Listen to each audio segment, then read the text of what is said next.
Amanda. So, in case you did not know, June is National Candy Month. And because the month is almost over, I wanted to do something to celebrate National Candy Month.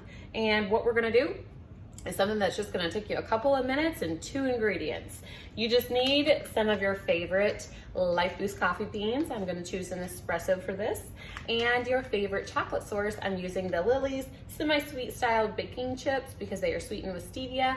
But if you haven't guessed by now, all we're making is chocolate covered coffee beans. These are going to be amazing, and they literally just take a couple of minutes to whip up.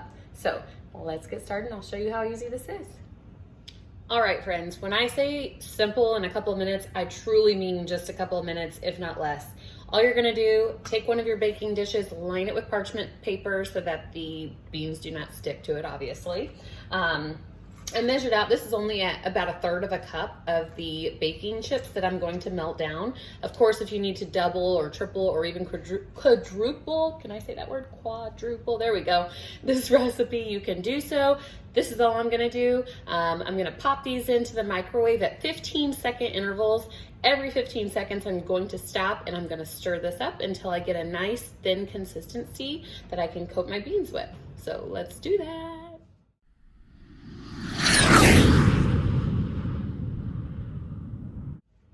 Right, my chocolate is nice and melted. Got that all down. It only took me 3 cycles here. Probably could have done just a little bit less actually. But it's nice and melted. I have my espresso beans here, and all I'm gonna do is just drop in a few at a time into the chocolate here, coat them, use a fork so that you can kind of, get some of that excess chocolate off of each one before you lay them on the parchment paper. If you want your coffee beans to be like extra shiny or, whatever with the coating at the end, you can add in a tablespoon of coconut oil and that'll help them be more shiny when they dry, when they cool. Or you can even take them when they're still nice and melty like this and roll them in finely ground espresso powder or, whatever your choice is. If you want to add some extra flair to these, that would be fun. We're just gonna, and this does look messy, but we're just gonna remove them off of that parchment paper after they cool anyway, so who cares? They're going to be delicious. They take minutes to make, and they're gonna look nice. So we're just gonna keep adding in a few at a time here.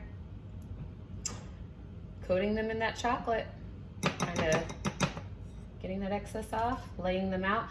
Try to spread them out a little bit so that when they do cool, they don't all just combine into one big clump. That's the only real ticket here. And then when we're finished coating all of these, we're just gonna take them and put them into the refrigerator and let them cool for about an hour.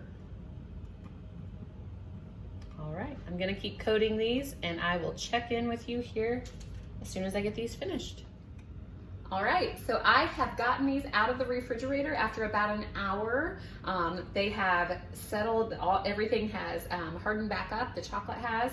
They look incredible. And all I'm gonna do is just lift up my parchment paper here. And as you can see, everything just kind of pops right off. And I'll transfer these to a container. I'll put them into an airtight container and store them that way, if they can even store that long. These are going to be delicious. And as always, if you try this recipe, please let us know. And thank you for watching. Have a great day.